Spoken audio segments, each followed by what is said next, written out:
La spiritualité peut-elle nous tenir à l'écart de qui nous sommes vraiment? Les religions peuvent-elles nous empêcher de guérir de nos blessures? En quelque sorte, oui. Et on appelle ça le contournement spirituel. C'est ce dont j'aimerais vous parler aujourd'hui. Le contournement spirituel, c'est quoi? C'est un mécanisme psychique qui consiste à se servir inconsciemment de la spiritualité pour éviter de se confronter à ses propres blessures. Autrement dit, on va faire un détour pour ne pas voir la part blessée qui, en nous, a besoin d'être reconnue. C'est une stratégie de notre psychisme pour nous éviter de nous heurter à ce qui nous semble encore trop douloureux. Ce concept a été développé par John Welwood dans les années 1980 aux États-Unis.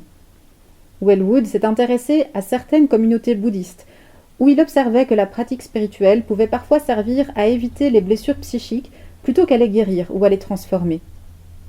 Welwood a écrit plusieurs livres. Certains ont été traduits en français et vous trouverez en lien ci-dessous un article en anglais où il explique le concept de contournement spirituel plus en détail.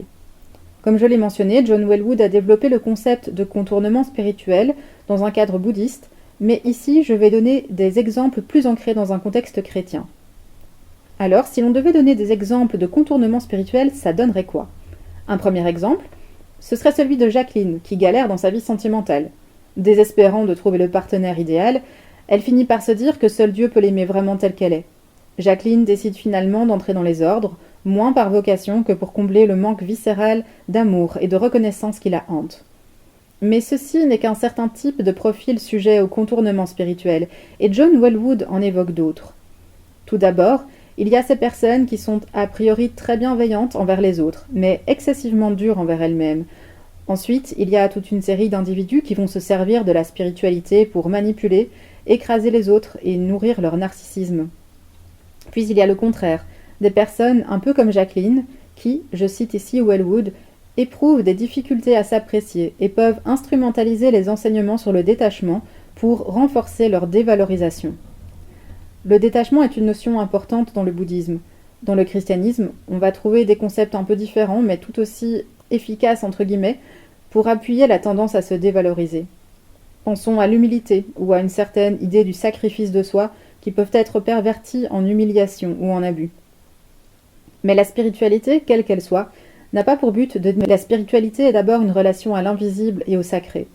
Mais pour que cette relation puisse s'épanouir et être vécue de manière constructive, il faut pouvoir nous regarder nous-mêmes tels que nous sommes, avec nos forces, mais aussi et surtout avec nos fragilités. John Welwood parle de deux trajectoires de développement. Il y a d'une part l'éveil de notre être spirituel et il y a aussi le développement de notre moi émotionnel ou psychique. Ces deux aspects de nous-mêmes existent en nous et ils ne sont pas antagonistes. Le développement de l'un n'entrave pas celui de l'autre. Au contraire, plus nous sommes capables de tisser des liens de manière saine avec autrui, on est donc ici sur le plan psychique, plus nous avancerons sereinement dans notre spiritualité. À mon sens, notre être spirituel et notre être psychique ne sont pas scindés. En fait, dans les deux cas, c'est nous-mêmes, mais face à des dynamiques différentes, et tout l'art, c'est de permettre à ces dynamiques de se rencontrer de manière harmonieuse. Parfois, il peut y avoir des parallèles dans le cheminement spirituel et dans la guérison émotionnelle ou psychique. Par exemple, dans le christianisme, il y a cet appel à se reconnaître pécheur. Dans le christianisme, ou en tout cas dans sa version catholique romaine, celle que je connais le mieux. Quand on reconnaît ses péchés, c'est à mon sens, si c'est bien compris, non pour exacerber un sentiment de culpabilité étouffant, mais pour être au clair avec nous-mêmes sur le fait que oui, il y a des parts ou des aspects de notre âme qui sont blessés, qui sont souffrants, et qui sont séparés de Dieu, et ce moment où on reconnaît que c'est comme ça, c'est comme la première étape avant de pouvoir être guéri de ces blessures.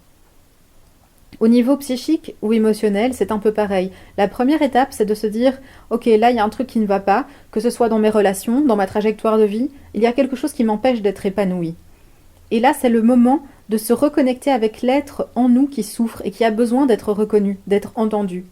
Un peu le parallèle du pécheur, en fait. Et à partir de là, quelque chose est à nouveau possible.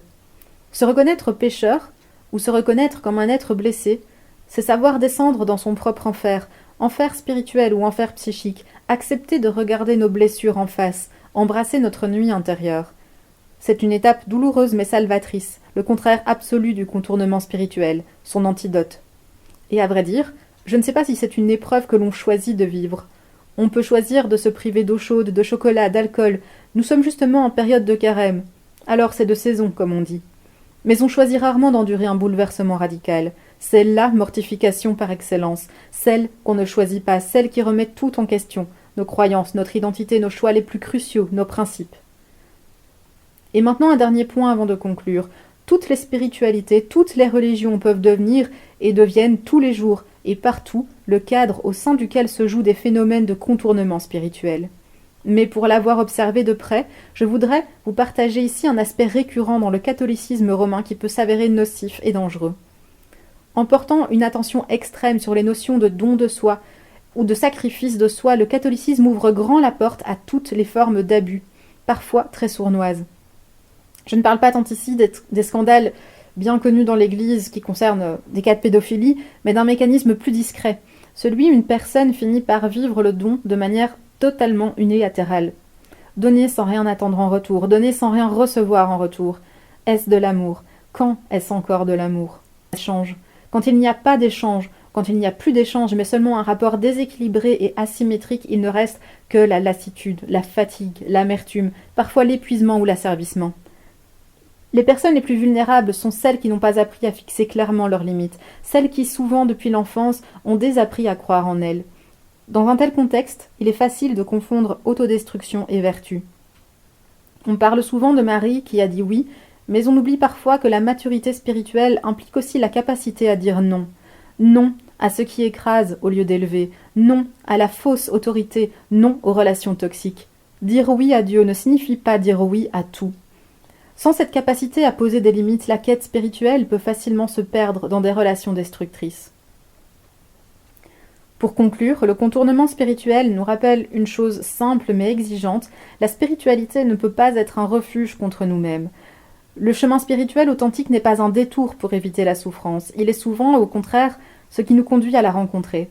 Ce n'est pas en évitant notre nuit intérieure que nous avançons sur le chemin spirituel, mais en acceptant d'y descendre. La spiritualité authentique ne commence pas lorsque nous cessons d'avoir des failles, elle commence lorsque nous cessons de les fuir. Merci d'avoir écouté ce podcast jusqu'au bout, et à bientôt.